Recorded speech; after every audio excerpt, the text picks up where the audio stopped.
अरे गोसेरा दिल के भीतर खोए गोसेरा बाहर में सभी के सबरा के भीतर कोई गोसेरा बाहर में सब सूटर खूना खा। भैया भैया और भैया मैं आपके लिए एक मगही गाना लिखूंगा खुद से और आपको गाना पड़ेगा भैया। बहुत डिमांड है भैया आपका मगध में, लोग सुनना चाहते हैं मगही लैंग्वेज आपके मुंह से।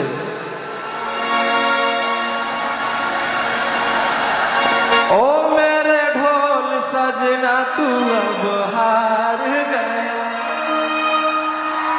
कि अपनी गलती से बेउर कारागार गया। अरे पैसा वो नहीं काम देता लोग वो नहीं काम देता। अरे लेता अब तोरा के बचा